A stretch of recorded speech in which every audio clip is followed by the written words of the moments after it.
Hi there, folks. This is Pat Battle with Living Web Farms. I'm here tonight to talk about a subject that is seasonally very appropriate, and that is solar resilience.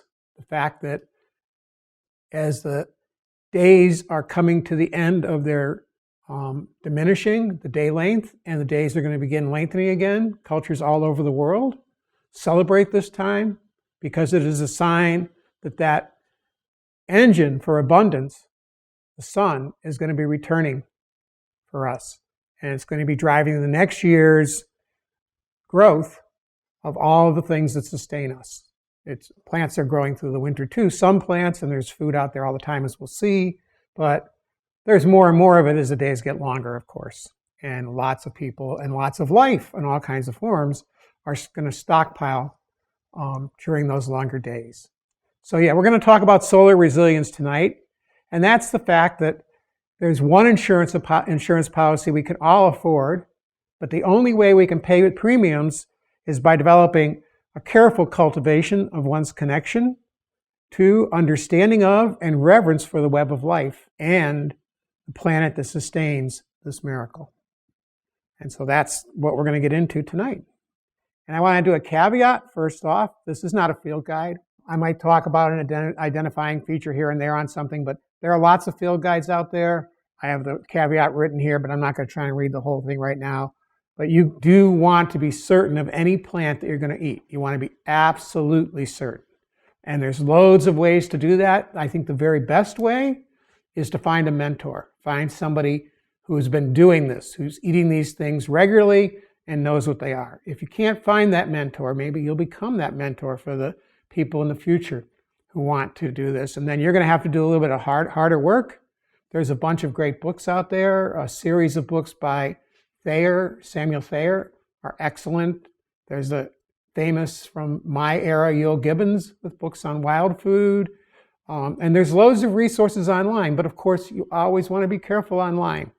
You want to vet that information. Don't just take it from one source. I'm going to give you a couple of links when we get to the resources at the end. But you do want to be careful. And why you want to be careful is the examples right here. This is a plant that has just come to fascinate me. It's a marigold, Tagetes minuta. And it's not minuta, which indicates small because the plant is small. It could get like up to 8 or 9 feet tall. It's because the flowers, as you see, are small. It is one that you can use in a landscape. It'd be a background plant. Really where it'd be most valued is if you had a path and people brushed it as they walked by it. It has an amazing aroma, and indeed it's used in perfumes. But it's got lots of other uses. It does have allelopathic effects, so it can suppress weeds that you don't want if you were to grow it in larger amounts. It's nematocidal, so if you have a problem with nematodes, this might solve it. Apparently it doesn't take care of all nematodes, but it takes care of a lot of them. I just learned recently when looking at it more that you can go online and buy it by the pound because people grow it for sprouts because of its fascinating flavor, and it makes a great sprout. And in the Andean Mountains, this one fascinates me the most, and I've dabbled a little bit with it, but I haven't gotten there yet. There's a condiment known in English as black mint, which is made with the leaves from this plant ground into a paste with chili peppers and other spices. And you can indeed go online and buy black mint.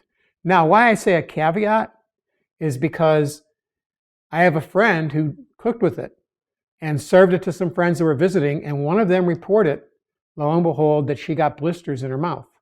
And if you look at the literature, it can cause dermatitis if you brush against it. Like a lot of plants, the oils basically, I think the function usually is they kind of inhibit our ability to resist the sun. So you get a dermatitis because you don't have your proper protection. It doesn't seem like any of these effects are very long lasting, and I don't think it's particularly dangerous. But it means that you want to be careful with any plant that is very novel to you. You want to, the first time I learned this when I belonged to a California, East Bay rather, mushroom club. And one of the first things they taught us is even if the mushroom is edible, the first time you eat it, you eat if you've thoroughly identified it with those mentors, everybody guarantees you this is an edible mushroom. That doesn't mean you go ahead and eat a plateful. You eat a little bit because mushrooms are so novel to us that there could be individual severe reactions. So, allergy type reactions. So you want to always try any new food first in a small amount. And indeed, I saw online, and I thought it was good advice, with something like this and with plants, you might want to first rub it just in a little spot on your skin, just a little bit, and wait a day or something and make sure that you don't have a dermal reaction, because that might indicate that this plant's not the best one for you. We're all individual, and the plants are really individual, and they're complex, so we want to be careful of that. Okay, so the point of this talk is that food is everywhere. In the next slide, I'll show you how inspired I was to realize that one day. But here's just an example. Weeds, woodland natives, all around us that are edible. So if we just look from clockwise here, one that I still haven't made a soup from, but there's a wonderful recipe in a cookbook by William Moyes Weaver that I want to check out. Creasy greens is what we call this in the mountain, the one in the upper left corner, also known as upland cress. And this is quite abundant in our fields and pastures here in the mountains, and I think it's a lot of other places too. And what's interesting about this, well, there are a lot of things interesting about it. It's in the Brassica family, by the way.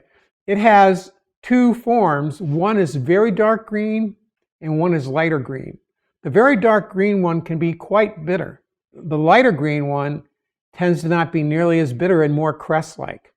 I can tell you, though, that when Meredith Lee and I did a cooking class on acid and the role of acid in cooking, I got a whole lot of the darker green one because it's one of the most bitter greens I could find, and we had people taste it with different acids and lemon, vinegar, just various, culinary acids.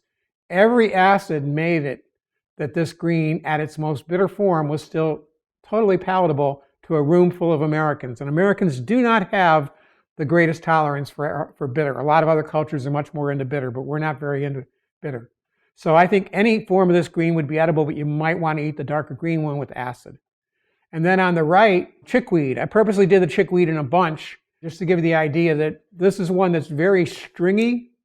And if you're going to be cooking it, sometimes it's good to just take the tops and not try and take a whole bunch or chop it up a whole lot, because it's got when I say stringy, it's got a lot of vine. But this is a very common cold weather green. Both of these are going to be available in the winter. They're going to take incredible cold and still be there for you to eat. And something to remember, which I've talked about in other talks, and you might not remember it, you might not know it yet, but in the wintertime, the days are shorter, right? We just talked about that. The days get so short that especially on cloudy days, there are too many nitrates stored in these plants. They don't have enough sunlight to use up all the nitrogen that's stored. And so that can actually be toxic for us. And the best time to pick these is going to be at the end of a sunny day. That's true for any green that you're eating in the wintertime. I will confess right away that if I haven't remembered to get greens and it's a cloudy day, I'm still going to go out and get them. And I eat them, and I'm still here. And of course, you can't tell it off. You go to a supermarket if they were picked at the beginning of a day when there would be not nearly enough light to have been exposed to them, or at the end of a cloudy day or whatever, and everybody's still doing okay. But it is a source of more nitrates than we want. So if you can choose when to harvest greens in the wintertime, choose to harvest them at the end of a sunny day, and then there's no issue at all. And now we get to the next slide. The next picture down here is something called branch lettuce. Branch lettuce is a saxifrage. It's a very rare wild edible. I purposely put it in there because I want to make the point that you never know when you're going to stumble on something that's edible. And you could be deep in the woods of the mountains here in the Appalachians and come upon a babbling little branch, tiny, or just barely a seep actually, either one, that's got a lot of moss and stuff growing. And if you look close, you will probably see in the spring branch lettuce. And it's famous for being kilt, as they say in the mountains. It gets smothered under, classically in the mountains, it would be bear fat, but any fat. And you make kind of a hot salad with it. It's a really fascinating green and quite rare, but you may well stumble upon it and are a relative if it's in another country, but it's one to get to know. Yeah, it's the middle one here, but directly below that is sheep sorrel. Sheep sorrel is in the same family as rhubarb, and it is high in oxalic acid, so you don't want to eat tons, but it can really add a nice bite to a salad. And then we'll see later on, we'll see a plant that a lot of people call sour grass, oxalis. It's also, by the name, you probably would get high in oxalic acid, and it serves a similar function. Personally, I really appreciate the sheep sorrel more. And it's pretty identifiable because it's got this almost arrowhead looking leaf, these two little flanges that come off the side. And then one that I haven't eaten because it's such a lovely mountain flower, but I know it's out there in the springtime in the mountains of North Carolina and all throughout the Appalachians, is toothwort.